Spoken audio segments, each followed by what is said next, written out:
Hello everyone, welcome back to my YouTube channel. I am Maneesha. നമ്മളിന്ന് പറയാൻ പോകുന്നത് civil procedure code അഥവാ CPC-യിലെ കുറച്ച് ഡെഫിനിഷൻസിനെ കുറിച്ചാണ്. ഫസ്റ്റ് ഓഫ് ഓൾ, ഒരു സിവിൽ പ്രൊസീജിയർ കോഡിൽ പറയുന്നത് സിവിൽ കേസസിൻ്റെ പ്രൊസീജിയേഴ്സിനെ കുറിച്ചാണ്. അപ്പോൾ ഇത് എന്താണെന്ന് അറിയണമെങ്കിൽ നമ്മൾ കുറച്ച് ഡെഫിനിഷൻസ് ആണ് ആദ്യം ബേസിക്കായിട്ട് പഠിക്കാനുള്ളത്. സോ ആ ഡെഫിനിഷൻസിലേക്ക് പോകാം. ഒരു കോർട്ട് ഓഫ് ലോൻ്റെ അഡ്ജുഡിക്കേഷൻ നമ്മൾ രണ്ട് തരത്തിലാണ് ഡിവൈഡ് ചെയ്തിരിക്കുന്നത്. ഒന്നാമത് ഡിഗ്രി, രണ്ട് ഓർഡർ. സോ ഡിഗ്രീൻ്റെ ഡെഫിനിഷൻസും അതിലെ എസെൻഷ്യൽ കാര്യങ്ങളുമാണ് നമ്മളിന്ന് ഡിസ്കസ് ചെയ്യാൻ പോകുന്നത്. ഡിഗ്രി എന്ന് പറയുകയാണെങ്കിൽ ഒരു അഡ്ജുഡിക്കേഷൻ്റെ ഫോർമൽ എക്സ്പ്രഷനാണ്. എന്താണ് അഡ്ജുഡിക്കേഷൻ? അഡ്ജുഡിക്കേഷൻ എന്ന് വെച്ചാൽ കോർട്ടിൻ്റെ ഒരു ഡിസിഷൻ ഡിഗ്രി ആവണമെങ്കിൽ there must be an adjudication. അതായത് ജുഡീഷ്യൽ ഡിറ്റർമിനേഷൻ ഓഫ് മാറ്ററിനെയാണ് നമ്മൾ അഡ്ജുഡിക്കേഷൻ എന്ന് പറയുന്നത്. അപ്പോൾ ഡിഗ്രി എന്ന് പറയുന്നത് formal expression of an adjudication. ഒരു ഡിഗ്രിയിൽ പാർട്ടീസിൻ്റെ റൈറ്റ്സിനെ കുറിച്ച് പറയുന്നുണ്ട്. With regard to all of any of the matters. സ്യൂട്ടിലെ കാര്യങ്ങൾ ഒന്നെങ്കിൽ പ്രിലിമിനറി ആകാം അല്ലെങ്കിൽ ഫൈനൽ ആവാം.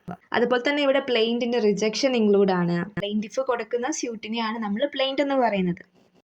അതായത് ഡിഗ്രി എന്ന് വെച്ചാൽ ഒരു സ്യൂട്ടിൽ അല്ലെങ്കിൽ അതിലുള്ള ഏതെങ്കിലും വിവാദ വിഷയങ്ങളുമായിട്ട് ബന്ധപ്പെട്ടിട്ട് അതിലുള്ള പാർട്ടീസിൻ്റെ റൈറ്റ്സിനെ നിർണായകമായിട്ട് നിർണ്ണയിക്കുന്ന ഒരു വിധിന്യായത്തിൻ്റെ അല്ലെങ്കിൽ അതിൻ്റെ ഒരു ഫോർമൽ എക്സ്പ്രഷനെയാണ് നമ്മൾ ഡിഗ്രി എന്ന് പറയുന്നത്.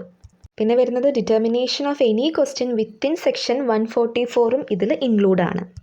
ഇനി എസെൻഷ്യൽ എലമെൻറ്റ്സ് ഓഫ് ഡിഗ്രി എന്ന് പറഞ്ഞാൽ അവിടെ എന്തുണ്ടായിരിക്കും? There must be an adjudication. ഒരു അഡ്ജുഡിക്കേഷൻ എന്തായാലും മസ്റ്റാണ്. അതുപോലെ തന്നെ സച്ച് അഡ്ജുഡിക്കേഷൻ ഉണ്ടാവുന്നത് എങ്ങനെയാണ്?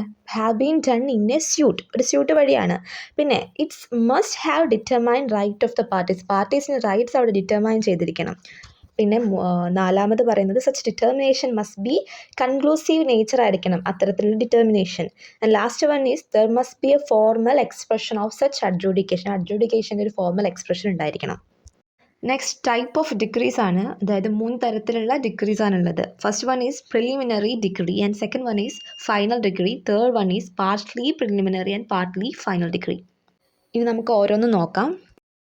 First one is preliminary degree ആണ്. അതെന്താണെന്ന് വെച്ചാൽ ഒരു പ്രാഥമിക ഉത്തരവെന്ന് പറയും. അതൊരു സ്യൂട്ടിലെ എന്തെങ്കിലും വിവാദപരമായിട്ടുള്ള കാര്യങ്ങൾ അല്ലെങ്കിൽ ഏതെങ്കിലും ഒരു കാര്യങ്ങളെ ബന്ധപ്പെട്ടിട്ട് അതിലുള്ള പാർട്ടീസിൻ്റെ അവകാശങ്ങളിൽ ഒരു വിധിന്യായം തീരുമാനിക്കുക എന്നാണല്ലോ നമ്മൾ ഡിഗ്രി എന്ന് പറഞ്ഞാൽ എന്താണ്. സോ എന്നാൽ അത് പൂർണ്ണമായിട്ട് കംപ്ലീറ്റ് ആയിട്ട് നമ്മൾ ചെയ്തില്ലെങ്കിൽ അല്ലെങ്കിൽ കംപ്ലീറ്റ് ആയിട്ട് വിനിയോഗിക്കാൻ കഴിഞ്ഞില്ലെങ്കിൽ അതിലൊരു ഒരു പ്രിലിമിനറി ഡിഗ്രി അവർ ഉത്തരവിടും. അതായത് കോർട്ട് ആദ്യം പാർട്ടീസിൻ്റെ അവകാശങ്ങൾ തീർപ്പാക്കേണ്ട കേസുകളിലൊക്കെ ഒരു പ്രിലിമിനറി ഡിഗ്രി പാസ്സാക്കുകയും പിന്നീട് സ്യൂട്ടിൽ വരുന്ന അതിൻ്റെ ഫൈനൽ ഡിഗ്രി അതായത് അന്തിമ വിധിയിലേക്ക് വരുമ്പോൾ അന്തിമ വിധി പുറപ്പെടുവിക്കുന്നത് വരെ തൽക്കാലം ഒരു പ്രിലിമിനറി ഡിഗ്രിയിൽ നിൽക്കണം എന്ന് പറയുകയാണ് ചെയ്യുക.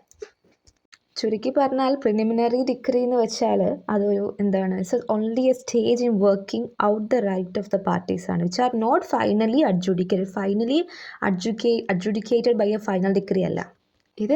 സ്യൂട്ട് കണ്ടിന്യൂ ചെയ്യുന്നത് വരെ പ്രിലിമിനറി ഡിഗ്രി ഉണ്ടാവും. പ്രിലിമിനറി ഡിഗ്രി ഉണ്ടാവുമ്പോൾ സ്യൂട്ട് കണ്ടിന്യൂ ചെയ്തുകൊണ്ടിരിക്കുകയാണ്. Next one is final decree ആണ്. ഫൈനൽ ഡിഗ്രി ആവണമെങ്കിൽ ഡിഗ്രി ഫൈനൽ ആവണമെങ്കിൽ 2 കാര്യങ്ങളാണ് ശ്രദ്ധിക്കേണ്ടത്. രണ്ടെണ്ണം വെച്ചാൽ അതായത് ഒരു പ്രിസ്ക്രൈബ്ഡ് പീരീഡിൽ അപ്പീൽസ് ഒന്നും പോയിട്ടില്ലെങ്കിൽ, ഡിഗ്രിക്ക് അഗെയിൻസ്റ്റ് ആയിട്ട് അപ്പീൽസ് ഒന്നും പോയിട്ടില്ലെങ്കിൽ അതിന് നമ്മൾ ഫൈനൽ ഡിഗ്രി എന്ന് പറയും. അതുപോലെ തന്നെ ഒരു ഡിഗ്രി അല്ലെങ്കിൽ ഒരു കോർട്ട് പാസ് ചെയ്യുകയാണെങ്കിൽ അതായത് ഒരു സ്യൂട്ട് കംപ്ലീറ്റ് ആയിട്ട് ഡിസ്പോസ് ചെയ്യുകയാണെങ്കിൽ അതിന് നമ്മൾ ഫൈനൽ ഡിഗ്രി എന്ന് പറയും.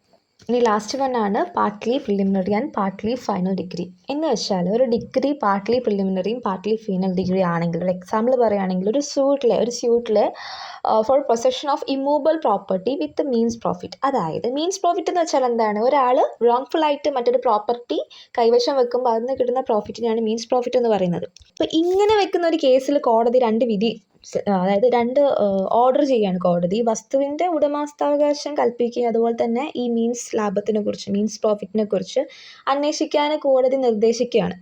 സോ അങ്ങനെ ചെയ്യുകയാണെങ്കിൽ ഇതിൽ ഈ ഡിഗ്രി എന്ന് പറയുന്നത് ഡിഗ്രിയുടെ ഫസ്റ്റ് അതായത് മുൻഭാഗം അന്തിമമാണ്, അതായത് ഫൈനൽ ഡിഗ്രിയാണ്.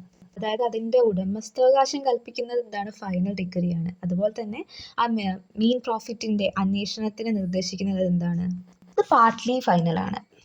കാരണം എന്താണെന്ന് വെച്ചാൽ ആ മീൻസ് പ്രോഫിറ്റിൻ്റെ അന്വേഷണം പ്രോഫിറ്റിൻ്റെ ലാഭത്തിൻ്റെ അന്തിമമായിട്ടുള്ള ഉത്തരവ് കോടതി അന്വേഷിക്കാൻ വേണ്ടിയിട്ട് ഓർഡർ ഇട്ടിട്ടുണ്ട്.